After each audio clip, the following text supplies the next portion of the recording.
সুদেবদের বাড়িতে সুদেবের শ্রাদ্ধের দিন সুদেবকে খুঁজে বের করে নিয়ে সকলের সামনে আসে অনুভব। হ্যাঁ বন্ধুরা, এমনই একটা নতুন প্রোমো আমাদের সামনে চলে এসেছে, যে প্রোমোতে আমরা দেখতে পাবো সুদেবকে তাদের বাড়িতে সকলের সামনে শ্রাদ্ধের দিন অনুভব নিয়ে আসছে। তো পুরোটা জানতে হলে ভিডিওটা দেখতে থাকুন। অনুভব সুদেবের জামার পিছন ধরে সুদেবকে বাড়িতে ঢোকায় এবং বলতে থাকে যে আপনারা যার শ্রাদ্ধ করছেন সে তো সব কিছু জেনে বুঝে লুকিয়েছিল, আর সুদেবকে এভাবে অনুভব নিয়ে আসে। তারপরে এই দৃশ্য দেখে সকলে অবাক হয়ে যায়, কেউ বিশ্বাস করতে পারে না যে সুদেব বেঁচে আছে।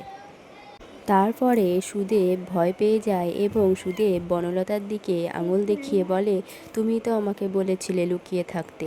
তখন বনলতা বলে যে একদম আমার নামে আজেবাজে কথা বলবে না, আমার নামে মিথ্যে দোষারোপ দেবে না বলে দিচ্ছি, এই বলতে থাকে। তারপরে বনলতা লাজুর কাছে যায় এবং আমতা আমতা করে লাজুকে বলতে চায়, লাজু মানে কিছু বলতে চায়। তখন লাজু হাত নেড়ে থাক এরকম বলতে চায়, মানে লাজু কিছু শুনতে চায় না, সেটাই প্রকাশ করে বনলতাকে।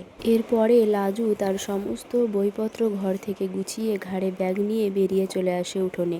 তারপরে এই বলে যে এই লোকটা আমার সঙ্গে মিথ্যাচার করেছে, আমি এই লোকটার সঙ্গে আর কিছুতেই থাকবো না। তখন সুদেবের মা বলে যে সিঁথিতে সিঁদুর না পরে আমার ছেলেটার কি এবার সত্যি সত্যি তুমি অমঙ্গল করবে নাকি? তখন লাজবন্তী সুদেবের দিকে তাকিয়ে বলে, আমি তোমার নামে সিঁদুর আর আমার মাথায় কোনো দিন তুলব না। এই বলেই লাজু সেখান থেকে চলে যাবে। আর এরপরে কি হতে চলেছে সেটাই দেখার পালা।